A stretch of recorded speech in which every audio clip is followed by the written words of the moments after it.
Assalamualaikum warahmatullahi wabarakatuh. Muslimin dan mukminin yang mudah-mudahan kita selalu dirahmati oleh Allah Subhanahu wa taala. Allah Subhanahu wa taala dalam Al-Qur'an, persisnya di dalam surah Maryam, memberikan informasi berharga kepada kita tentang kisah Maryam saat beliau sudah melahirkan. Kita tahu bahwa Maryam ibunda Nabi Isa alaihissalam ini hamil, tidak seperti wanita normal, karena beliau tidak punya suami, tidak pernah menikah, bahkan tidak pernah disentuh oleh laki-laki, tapi harus menerima kenyataan, harus hamil, mengandung manusia mulia Nabi Isa.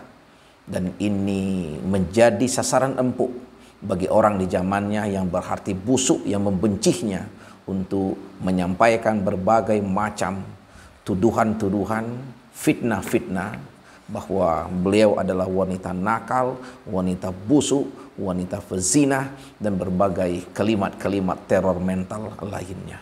Maka ketika Maryam habis melahirkan, beliau wajar khawatir, takut, gelisah ketika harus membawa anaknya pulang, menggendong. Dia bayangkan bagaimana nanti di jalan ketika berhadapan dengan manusia-manusia yang membencinya. Dan pada saat inilah kita melihat Allah Subhanahu wa taala melalui malaikat Jibril memberikan tuntunan yang sangat indah kepada Maryam dalam menghadapi kondisi yang seperti ini. Di antaranya adalah Allah mengajarkan kepada Maryam untuk menyampaikan kepada masyarakat yang ditemuinya, orang-orang yang ditemuinya, bahwa inni nazartu lirrahmani sauma falan ukallimal yauma insiya. Sesungguhnya aku pada hari ini bernazar kepada Tuhanku yang Maha Pengasih untuk berpuasa.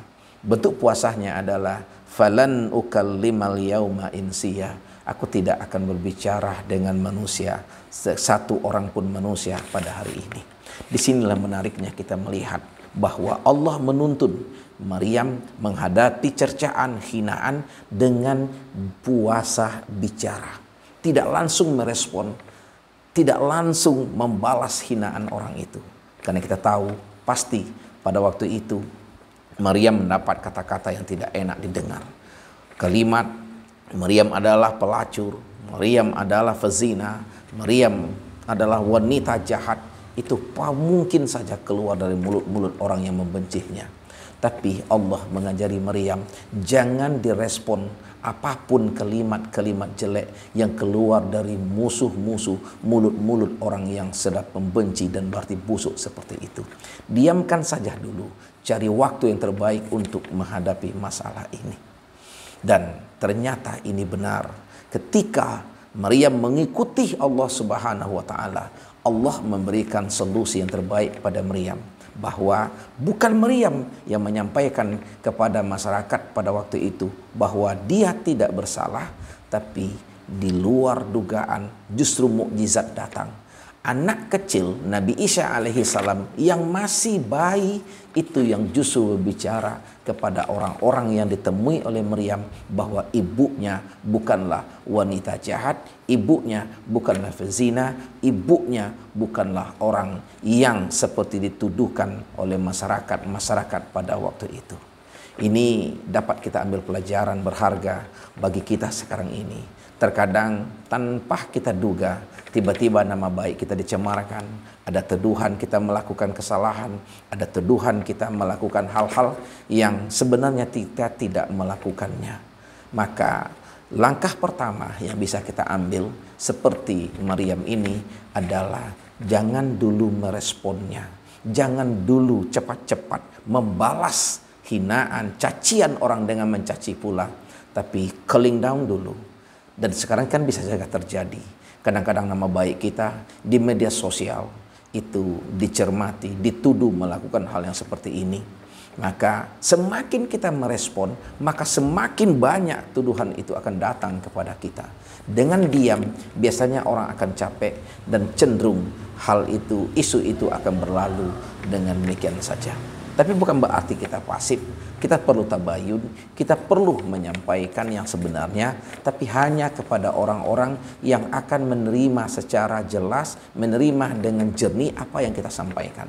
Jangan sampaikan kepada orang yang hatinya busuk, yang pikirannya tidak lagi jernih. Karena berbicara kepada orang yang hatinya busuk, yang sudah ada benci dalam hatinya, kebenaran apapun yang kita sampaikan, maka itu tidak akan diterimanya. Makanya wajar ketika Allah menuntun Maryam untuk mendiamkan saja hinaan, cacian mereka, karena dijawab pun tidak ada gunanya. Carilah waktu terbaik, waktu dan tempat yang terbaik, dan kepada orang yang terbaik untuk menyampaikan alasan dan real dari kenyataan yang sebenarnya bahwa kita tidak bersalah. Sekali lagi Allah menuntun kita pada kasus ini, pada kisah ini, puasa diam adalah solusi dalam menghadapi hinaan dan isu-isu negatif tentang kita. Muslimin dan mukminin yang saya hormati, ternyata diam itu juga punya banyak manfaat, sebagaimana yang dituliskan oleh Imam Nawawi Al-Bantani di dalam kitab Al-Maraqi Al-Awudiyahnya. Beliau mengatakan bahwa ada 7 hal yang menjadi faedah atau manfaat dari diam, yang ini akan memuliakan orang yang sanggup melakukannya. Diam adalah ibadah tanpa jerih payah. Diam adalah keindahan tanpa perhiasan. Diam adalah wibawa tanpa kekuasaan. Diam adalah benteng tanpa penjaga. Dengan diam, seseorang tidak perlu menyampaikan alasan kepada manusia. Diam mengistirahatkan para malaikat dari menulis catatan amal manusia. Diam menutupi aib dan kekurangan, karena diam adalah perhiasan orang alim sekaligus menutupi kekurangan orang yang bodoh. Mudah-mudahan bermanfaat. Assalamualaikum warahmatullahi wabarakatuh.